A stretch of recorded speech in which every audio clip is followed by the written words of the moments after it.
छत्रपती संभाजीनगर शहरात इस्लाम पार्टीचे पदाधिकारी रफत यार खान यांच्यावर टोळक्याकडून मारहाण करण्यात आल्याची धक्कादायक घटना समोर आली आहे। या हल्ल्यात रफत यार खान जखमी झाले असून त्यांच्यावर घाटी रुग्णालयात उपचार सुरू आहेत। शहरातील सिटी चौक पोलीस ठाण्याच्या हद्दीत ही हाणामारीची घटना घडली। घटनेची माहिती मिळताच पोलीस तातडीने घटनास्थळी दाखल झाले। इस्लाम पार्टीचे पदाधिकारी रफत यार खान यांच्यावर काही अज्ञात व्यक्तींनी अचानक हल्ला चढवला, ज्यामध्ये ते जखमी झाले आहेत। सध्या त्यांची प्रकृती स्थिर असल्याची माहिती डॉक्टरांनी दिली आहे। या प्रकरणी पोलिसांनी वेगाने हालचाली करत एका आरोपीला ताब्यात घेतले असून गुन्हा दाखल करण्याची प्रक्रिया सुरू आहे। या हल्ल्यामागे नेमके काय कारण होते याचा तपास पोलीस करत आहेत। दरम्यान फरार असलेल्या इतर आरोपींचा शोध घेण्यासाठी पोलिसांची पथके रवाना करण्यात आली असून त्यांना लवकरच अटक करण्यात येईल, अशी माहिती पोलीस प्रशासनाकडून देण्यात आली आहे।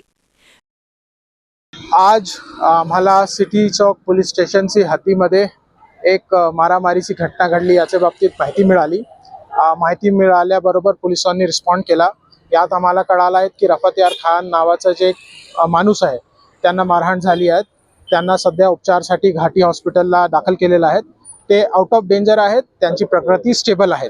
आम्ही पोलीस स्टेशनमध्ये FIR दाखल करण्याची प्रक्रिया सुरू केलेली आहे। तसेच आम्हाला जे मारामारीमध्ये एक आरोपी आहेत ते आमच्या ताब्यामध्ये पण आला आहे। आम्ही पुढे FIR दाखल केल्यानंतर त्यात जे आरोपी आम्हाला निष्पन्न होतील ते सगळ्यांना तात्काळ अटक करण्याची तजवीज ठेवलेली आहे।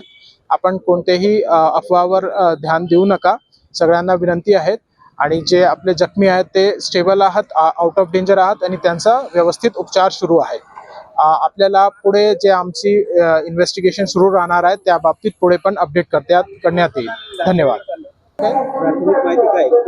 जे ॲज ऑफ नाऊ आमचे प्राथमिक माहिती मिळाली आहे त्याप्रमाणे कमीत कमी 3-4 लोक होते ज्यांनी मारहाण केली आहे। त्यापैकी एक माणसा तर आम्ही ताब्यामध्ये घेतलेला पण आहे। काही थोड्या वेळाने आम्ही इतर आरोपींना पण अटक करून गुन्ह्यामध्ये त्यांना तपासमध्ये पुढे निष्पन्न करू।